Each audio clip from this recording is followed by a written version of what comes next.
Yes les picheurs! Ça y est, on est parti pour une vidéo montage. On y arrive enfin. Depuis le temps que je dis, je vais sortir ma vidéo montage, mes 3 montages préférés, etc., etc. Et ça fait 1 an que ça traîne, cette connerie-là. Là, ça y est, enfin, je me suis décidé, je me suis bougé le feu, j'ai dit, faut que je leur fasse une vidéo montage. Je sais qu'il y avait pas mal de personnes qui m'avaient demandé et tout. Donc là, je vais vous présenter simplement mes 3 montages préférés, hein, pour moi, des montages qui marchent très bien. Hein. Je dis pas qu'ils font zéro décroche, de toute façon je crois qu'il n'existe pas ce montage-là. Dans les 3, il y en a un que je vous avais déjà présenté dans une vidéo précédente, je vais mettre un lien là par là, si vous voulez la voir. On va essayer de faire simple, efficace, hein, pas traîner pendant des heures. Et je vais vous présenter aussi en même temps, comme ça, du petit matériel que j'ai acheté donc chez AliExpress. Oui, je commande des trucs chez AliExpress. Comme je vous dis, je fais tourner les magasins, parce que c'est très important. Ouais. Mais pour le petit matériel, parce que voilà, sur AliExpress, pas tout, hein, les hameçons, je prends toujours des marques qui me plaisent. Par contre, un Clips, un Émerillon, tu vois que c'est les mêmes identiques, j'ai jamais eu un souci avec depuis plusieurs années, et que t'en as à peu près pour même pas la moitié du prix. Peut-être on paye, on va dire, un paquet de 10, on va dire 5 euros. Un truc d'un paquet de 10, 5 euros en magasin, souvent ça. Là, t'as un paquet de 50 pour 2 euros, quoi. Il n'y a pas de frais de port, rien, hein, qui est AliExpress. Hein. Juste attends un peu, hein, c'est tout. Donc voilà, c'est les seules choses que je prends chez eux. Et la tresse. Parce que la tresse, voilà, vous payez ça, même pas 10 balles les 500 mètres. Et moi, j'ai aucun souci avec. Ça casse pas, ça fait pas de nœud. Ouais, bon, peut-être que la couleur tient un petit peu moins que celle de chez nous, et encore, hein, je suis pas certain. À 10 euros, tu peux te permettre de changer tous les 2 ans de tresse sans aucun problème. On va pas tourner en rond. N'hésitez pas à liker la vidéo, vous abonner à la chaîne comme d'habitude. On attaque tout de suite les montages, on enchaîne les 3 montages bien propres, correctement. Je vais vous présenter les petites choses que j'utilise, on va essayer de faire ça clair. Allez, on attaque. Les montages, c'est parti. Je vais déjà commencer par vous présenter quelques petits produits que je commande donc chez AliExpress. On va faire ça vite. Voilà, tout ce qui est clips, hein, avec tétine, voilà. Hein, des sachets comme ça, il y en a 50 dedans, 50 de chaque, 50 tétines, 50 clips, là. Ça vaut 6 euros. Hein. Camouflage, ils sont super solides. Moi, j'aime bien. Je prends les tétines, là, pour cacher les nœuds. Hein. Cache-nœuds, pour moi. J'utilise mes mots à moi. Hein. Ensuite, je prends des petits blocs, voilà, c'est pour des petits blocs, des petits stops, en fait, c'est pour stopper la bouillette pour pas qu'elle descende en bas du cheveu. Hein. Ensuite, voilà, j'ai de la gaine thermorétractable, en toute taille, des petites perles caoutchouc, ça ce sera pour le chaudrig. Des petits blocs, là, pour une autre vidéo que je vais faire sur le spinner rig. Ça c'est pareil, c'est des émerillons spécial spinner rig. Et puis ça, c'est des tétines, pareil, pour pouvoir utiliser soit en montage hélicoptère, enfin qui d'ailleurs, le chaudrig est un peu un copier de l'hélicoptère. Hein. Voilà, pour toutes ces petites choses. Après, aussi pour les petits montages sur AliExpress, ils appellent ça le montage pour hélicoptère. Hein. Moi j'utilise ça pour pouvoir faire le chaudrig. Hein. Donc je vous montrerai, voilà. Donc il y a ce petit bout de plastique là, cette petite gaine qui passe dans le fil, et puis moi j'y rajoute un émerillon à gros anneau. Hein. Mais ça, on va le voir en détail de toute façon. Après, voilà, je vais utiliser donc du fluorocarbone, hein, là, du fluorocarbone, moi tout le temps du 45 mm. Voilà, les tailles, ce sera vraiment suivant où vous pêchez. L'avantage du fluorocarbone, c'est que c'est quelque chose qui est invisible dans l'eau, normalement. Hein. Normalement, je veux dire, quand vous faites un test, un vrai fluorocarbone, vous mettez au fond de l'eau, on voit que dalle. Pourquoi se mettre un fil qui fait 18 centièmes et puis péter une fois sur deux, hein, ça sert à rien. Autant prendre directement du gros pour le fluorocarbone. Enfin, moi je fonctionne comme ça. Après, je pêche beaucoup, vous savez, Saône, petite rivière, mais c'est pareil, il faut brider sévère. Quelques lacs, voilà, quand je pêche le petit plan d'eau qui n'est pas très loin de chez moi, là ouais je vais descendre un petit peu en taille, quand je dis je vais descendre un petit peu en taille, c'est que je vais utiliser le 45, hein, 45 mm, voilà, qui fait résiste à 15 kg. Hein. Sinon, moi principalement, tous mes montages sont faits avec le boom en 55 mm, voilà. quelque chose qui est très rigide. Moi, j'aime les montages rigides. Les hameçons, alors ça, c'est pareil, c'est une grosse histoire de goût. Hein. Faut mettre les hameçons dans lesquels vous avez entièrement confiance, des trucs qui piquent, qui font pas semblant. Moi, j'ai tendance à utiliser beaucoup ce genre d'hameçon maintenant, qui me plaisent. Hein, voilà, avec le petit œillet rentrant, ou droit, mais j'aime bien quand il est rentrant. Pointe droite, alors certes, ça émousse beaucoup plus vite. Hein. Vous allez plus vite devoir changer de montage, hein, parce que l'hameçon va émousser. Mais par contre, quand il pique, il pique. Après, quand c'est vraiment dégueulasse le fond, prenez des pointes rentrantes. Hein, parce que, bon, c'est pas donné quand même les hameçons. Hein. Et j'utilise aussi ce modèle, voilà, en curve, hein, comme beaucoup qui utilisent du curve, voilà. Ça, c'est mes deux hameçons fétiches du moment. Hein. Des fois, j'ai des lubies, je vais changer, il y a quelque chose qui va me plaire plus, voilà.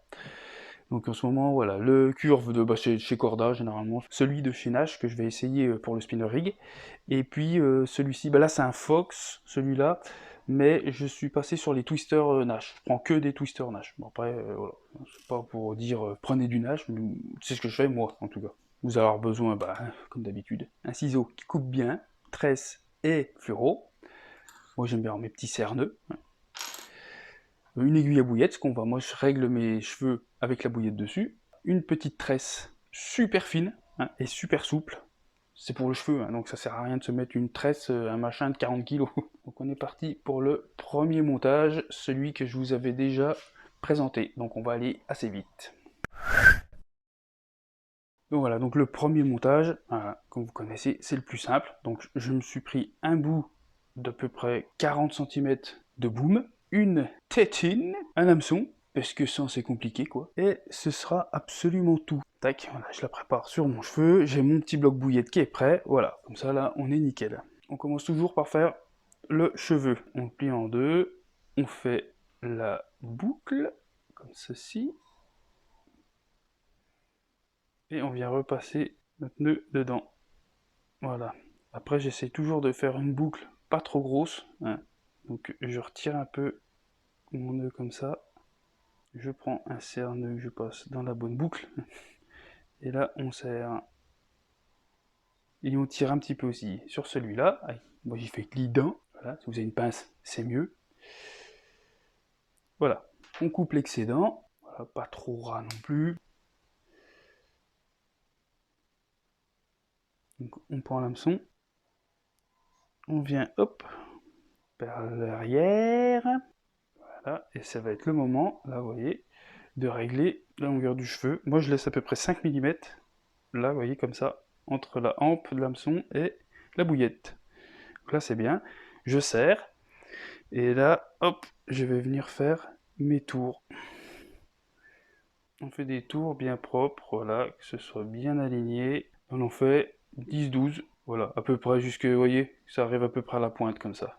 On vient, hop, le coincer avec son doigt, là, comme ça. Et on vient donc le repasser par derrière. On tire, vous voyez, et on lâche au dernier moment. Tac. Là, on a un montage nickel chrome. Dernier morceau, on passe une tétine et on vient refaire la même boucle qu'au début pour le cheveu. On passe le petit bout dedans. Tac. Totalement fini. Voilà la petite bête. Et ça pêche du tonnerre. Plus de 50% de mes pêches avec ce montage. Donc second montage, qui est très similaire, parce qu'on va juste lui faire un cheveu souple. Donc là, je me prends 10-15 cm de tresse souple, où je vais venir faire donc le nœud du cheveu. Hop là, c'est la même chose. Ça va mieux avec la petite aiguille pour aller chercher. Quand on commence à avoir des doigts un peu plus gros, c'est un peu plus la merde. Hop, voilà. Ça va super bien serrer la tresse, hein, c'est sûr, c'est plus simple. On coupe l'excédent. Tac.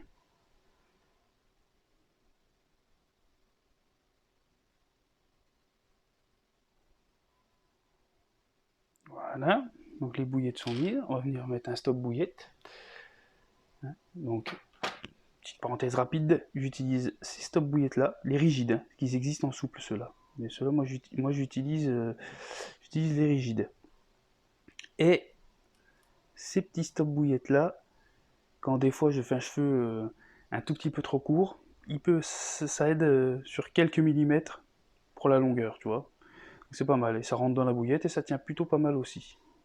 Voilà, pour les couleurs, je reste sur du neutre, transparent ou blanc. Donc, voilà. Et là, je vais utiliser donc les fameux petits stops. Donc je prends l'autre extrémité de ma tresse, et là on vient passer donc le fil, la tresse là-dedans, voilà.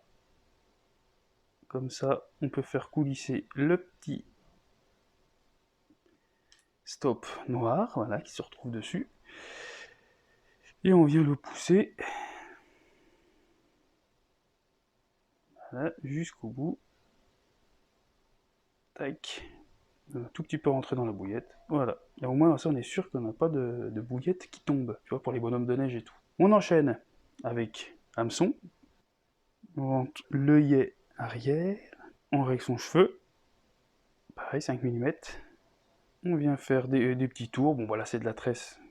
Besoin de faire ça hyper propre. De toute façon, il y a le fluoro qui va venir par-dessus. Et on repasse la tresse. Tac. Voilà. On tient tout. Et là, donc, mon fluorocarbone. Donc là, bien sûr, je rentre par devant, puisque je viens positionner le fluoro après. Donc c'est différent. Il n'y a pas de cheveux, il n'y a rien dessus. Donc là,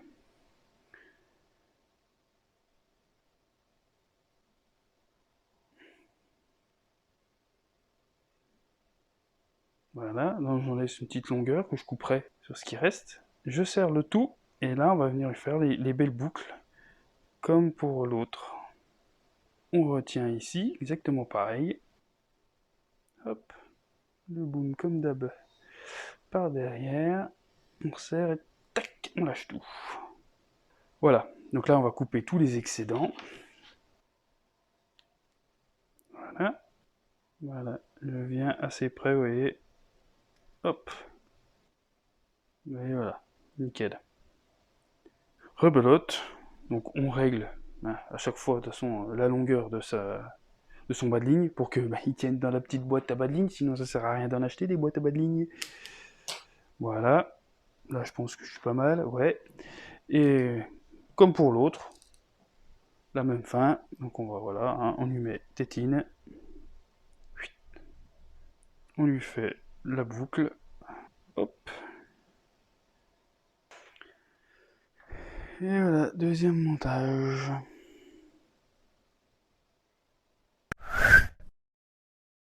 Donc on passe au troisième, le chaudrig. Chaudrig à ma façon, hein, qui est semblable de toute façon au chaudrig de base. Donc là, vous avez pu voir, j'ai coupé un gros morceau, bah, c'est de la tête de ligne hein, que j'utilise. Là c'est de la 60 mm. Hein, voilà. C'est ce qui en fait, je vais raccorder donc à ma tresse, qui est mon corps de ligne. Je vais raccorder ma tresse corps de ligne, donc à ce bout-ci. Et là, on va venir y mettre donc le chaude dessus et le plomb donc au bout. Moi j'ai tendance à utiliser ce genre de plomb, les plombs missiles, parce que bon, le chaudrig j'aime bien l'utiliser surtout pour gagner en distance quoi. Ça, parce que ça lance vraiment très loin. Après ça pêche et ça pique super bien aussi. Hein. Pêcher avec des pop-up ou même sur le fond. Hein. Mais voilà, principalement ceux-là. Après vous pouvez utiliser des poires, voilà, il y a d'autres plombs, il n'y a pas de souci. Hein. S'il y a trop de courant ou quoi que ce soit, après vous montez en grammage et puis voilà. Hein. Là, je vais lui fixer son plomb au bout, ce sera fait, sachant que de l'autre côté, bien sûr, il n'est pas attaché. Voilà, j'ai juste mon fil qui est défait des deux côtés. Vous faites votre nœud habituel quand vous attachez un émerillon. Hop.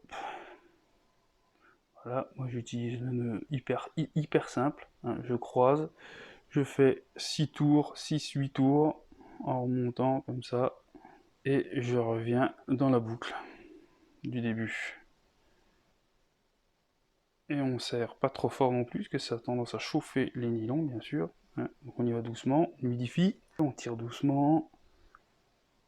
Hop, on toque les dents sur celui-ci. Et voilà. Nœud bien serré, nickel, impeccable. Donc voilà, d'un côté donc c'est raccordé. Donc par l'autre côté, on va y glisser les petits accessoires. La tétine là, hop, qui va venir se prendre dans l'émerillon. Voilà. Après cette tétine, on va venir y glisser donc un émerillon avec un gros anneau, le grand, ce qui va faire que tu vois, il va aller buter comme ça contre le truc et pouvoir bouger, il est libre. Hein. Bien sûr, on va l'empêcher de remonter non plus jusqu'en haut. Hein. Ça va être à nous de régler après. Donc là, pour ça, ce qu'on fait, on prend une petite perle en caoutchouc. Alors, ils sont déjà pré-percés, mais ils sont bien trop gros les trous, ils vont coulisser toutes seules. Donc ce qu'on fait, on prend une petite aiguille à épissure, ça c'est fin, et on va venir la percer sur le côté. Là, lui faire un nouveau trou à la perle. Voilà, et là, on va venir glisser ça dessus. Voilà, tac. Là, on l'a fait glisser. Moi, je lui laisse un petit battement. Voilà, ça bloque. Ça permet de régler, s'il y a beaucoup de vases, le plomb s'enfonce beaucoup, on remonte, on remonte, on remonte. Si on sait qu'il y a 20 cm de vase, voilà. La perle, 30 cm plus loin. On a une tige en plastique, caoutchouc. On vient glisser le gros œillet dessus et on va venir mettre la perle qui est pré-percée ici. Ça nous fait notre petit truc qui va coulisser. Donc on a déjà ça de près. À la place de cette tétine là, donc là je vais remettre du coup mon plomb avec cette tétine là. Attaché, j'ai glissé ma tétine. Hop.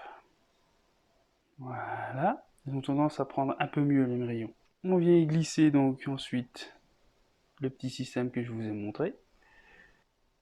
Et on revient tout de suite y glisser la perle. La perle qu'on règle comme on veut. Et celui-ci qui se balade un petit peu moins facilement, mais ça bouge. Hein, avec le poids du montage et de la bouillette, ça bouge, il n'y a pas de souci. J'ai beaucoup pêché avec celui-ci. Et bien sûr, maintenant, on va passer au petit montage qu'on va raccorder à ça. Et puis voilà. Donc ça, c'est pour le corps de ligne. C'est vraiment le montage complet, comme ça que vous aurez. Le chaudry, de toute façon, il faut l'expliquer au total. Hein. Voilà. Il n'y a rien d'autre dessus. Hein. Vous voyez, j'en prends à peu près 1,20 m de nylon anti-abrasion, 60 centièmes à peu près. Et puis là, il n'y aura plus qu'à l'autre bout, maintenant, une fois que vous avez fini, raccorder sur votre tresse, sur votre corps de ligne. Quoi. Donc maintenant, le petit montage. Je me suis coupé un petit bout de boom, d'habitude, mais beaucoup plus petit, hein, ce coup-ci, hein, j'ai pris quoi j'ai même pris trop, mais bon, j'ai pris 15-20 cm. Et là, ce coup-ci, ce que j'ai oublié de vous montrer, c'est qu'on va avoir besoin des petites vis à appât. Donc là, ceci va être accroché dans le dérigue, et on va visser la bouillette dessus. Ça tient super bien, ça va bien pour les pop-up. Et la petite vis en métal, là, donc, qui est plus profonde, mais un peu moins large, pour les bouillettes qui sont bien dures. Et celles-ci qui sont en plastique, qui sont bien plus larges, un peu moins longues, pour les bouillettes qui sont peut-être un peu plus fragiles. Voilà. Ça marche super bien, j'ai utilisé ça, c'est super. Si vous voulez vraiment pêcher qu'un bonhomme de neige ou des bouillettes sur le fond, ce qui normalement n'est pas vraiment pour le chaudry, hein, mais bon, on peut tout faire. Au lieu de faire un dérigue, vous faites un cheveu souple comme le montage d'avant. Pour le dérigue, rien de bien compliqué, on prend son fluorocarbone, on le passe comme ça, on en laisse un bon bout dépassé quand même, pour pouvoir refaire le retour. On vient, comme d'habitude, faire les tours bien propres. On repasse derrière, hop, voilà, on vient, tac, voilà, le serrer. La petite vis, voilà, on laisse dessus, voilà, et donc là, le fluoro, on le fait revenir voilà, dans l'œillet comme ceci, et on pousse. J'aime bien faire des dés assez serrés. Voilà, comme ça moi j'aime bien. Après c'est suivant les goûts de chacun. Hein. Ensuite, on tient bien comme il faut, on vient cacher donc le fil principal du montage.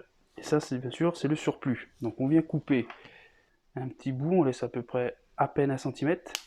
On va chercher le briquet et on y fout le feu sans se cramer.